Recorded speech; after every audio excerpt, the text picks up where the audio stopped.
talking about the Mumbai International Festival, I think I am among the few people who has seen all the festivals from 1990 onwards. So this is my 17th festival. Give or take a few festivals which I may not have attended entirely, or I may have attended in part. But the major change that I have seen in the Mumbai International Film Festival has been that first the name has changed from Bombay International Film Festival in 1992, 94. I think in 96 it became the Mumbai International Film Festival.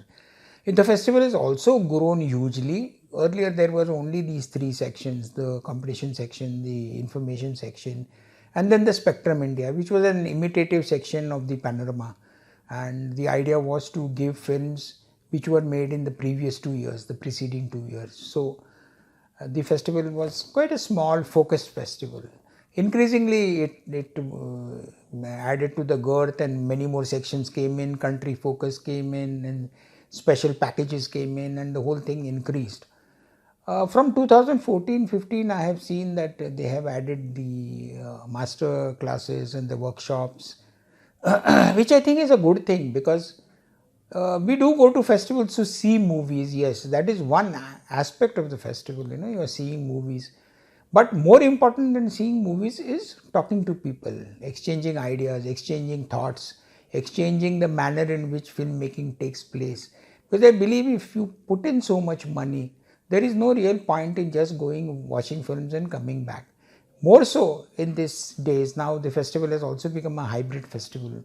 So you can watch the movies online. So there is no real importance in watching them in the theaters, unless you are that kind of a person, you want to watch the things in the theater. But more important than watching the movies, I think now is an exchange of ideas. I feel that you should be able to put your ideas across to not only the older people but also to the younger people, and in turn the younger people should be able to teach the older people new ways of looking at the same old things. Because what happens is, when you have spent a long time in working in a particular industry, your mind gets into a rut. And to avoid that, if you spend more time with youngsters, because they have a fresh way of looking at things, which you have not thought about, but which they have thought about because they have adapted to digital technology more naturally than we will ever be able to do. So that is important. The dialogue is important, and more than the dialogue, the exchange of ideas is important. So I feel that aspect has come in. Of course, it is a little more formalized, because the master classes and the workshops, they are formalized, and you have the master and the student kind of approach still. In India, we still have education which is the teacher and student approach, but we should go beyond that and try to create a more open atmosphere in which you are exchanging ideas. Because whenever you are teaching, and I have taught for quite some time, whenever you are teaching, what happens is that you are not only teaching the student, but the student is also teaching you, because there are different ways of looking at the same subject, and that is what makes teaching interesting. Because if you are only teaching, then you can go from year to year. Then why not have a videographed class, and then just play the video every year? But the exchange of ideas is what makes teaching interesting. So I think we should get into that approach, where not only filmmakers talk to each other, but younger people, younger students come and participate in the festival and pick up new ideas, and also share their excitement and the way of looking things. The two major problems of the documentary movement have been finance and audience. And now more or less finance has been solved, as in a lot more people are coming in, corporate social responsibilities making available a lot of corporate money. Public funding has always been there through films division. Also various ministries are also making films. So there is money coming in. I won't say that it is plentiful or that everybody gets money, but it is possible to get a decent amount of money to make your films. And then there are filmmakers who have evolved ways of financing their own films, by going out and talking to people. Or there are several international funds who will give you money for post-production or for production.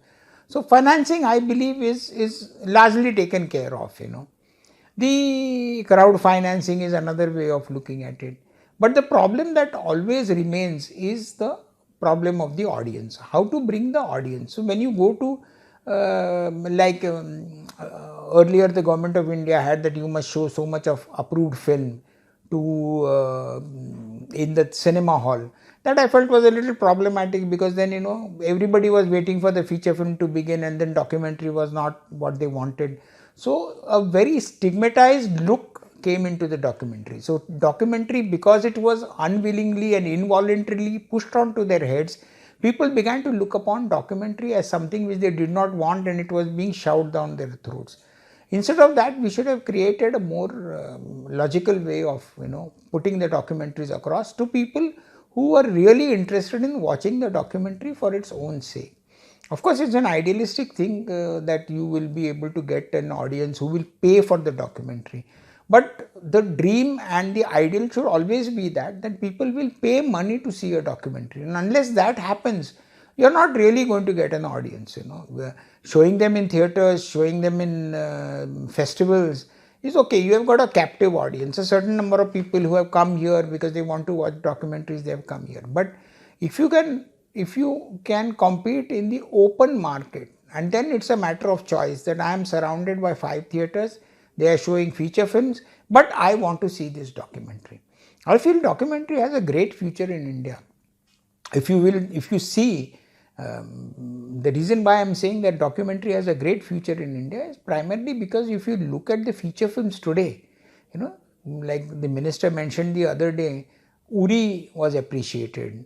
Kashmir Files is being appreciated. So people are accepting a content which is based on real event or real fact, So the audience is there. People are tuned to that. Only thing is, still we have to see that get rid of the star element from it, Not that it is harmful, but if you want just documentary, I feel documentary gives credibility to the material. Like recently when the Kashmir Files was shown, a lot of people who wanted to dismiss it said, "Arey, this is all manufactured stuff. This is not based on real events, or this is not what happened, Oh, this is all collection of events, and they have just unnecessarily glorified that aspect of it." But you can't negate a documentary, because when a documentary on the Kashmir Files is made, it will be from actual footage, actual interviews, actual events. So you can't say that this is manufactured, So though Kashmir Files was based on real fact, on real event, the documentary, as and when it is made, or if it is made, will be the real event, will be the real fact. So I feel documentary gives credibility to the events, which is not there in the feature film thing, So though feature film has greater acceptance, a documentary film would have greater credibility. So that is important.